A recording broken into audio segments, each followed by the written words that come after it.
Ayan na siya, guys.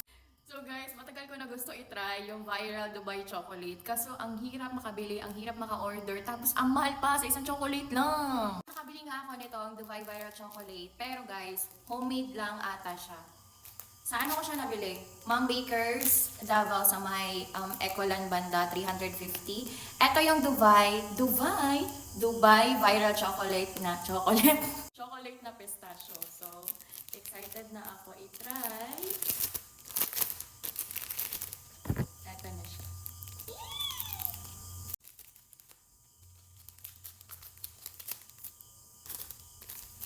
Ito na siya, guys.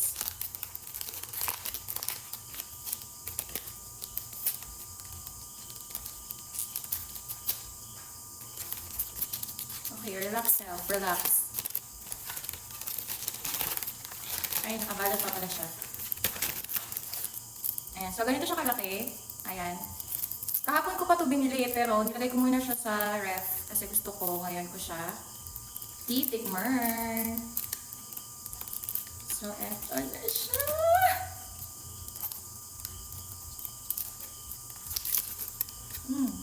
Amoy na amoy yung... Parang amoy na amoy na dark chocolate.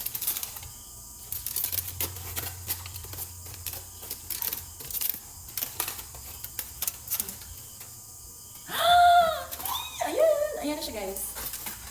Ayan siya kalaki. Ang bango niya.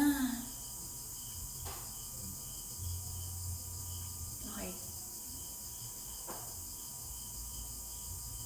Medyo malambot na siya eh. Ala. Ay. Ala. Ay! Ayan siya, guys. Medyo tunaw na siya. Ayan.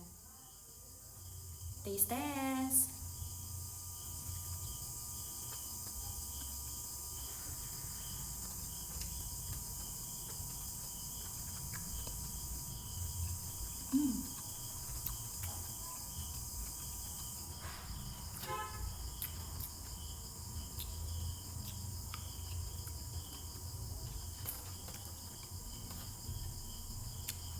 Ito pa.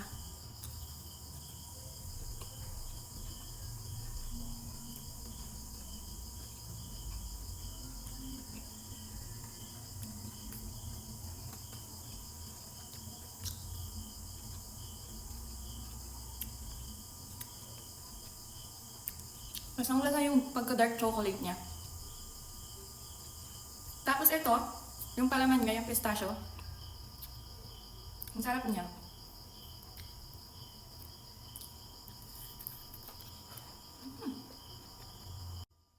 So, okay na siya sa price na 350.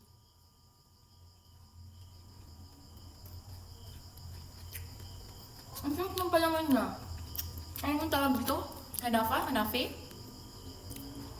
Medyo crunchy siya.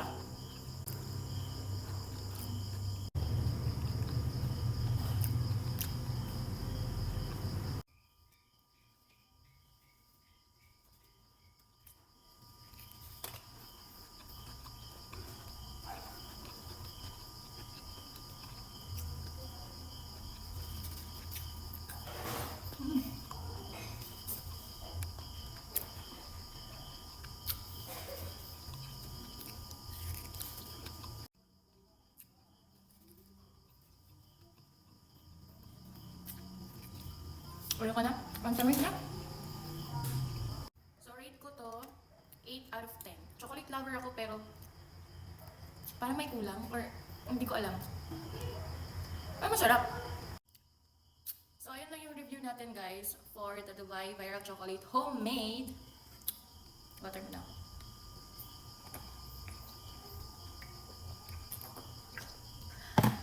Masarap siya. Lasang-lasa yung dark chocolate and parang sobra lang siya sa tamis. Pero goods na. Ayun lang. Bye!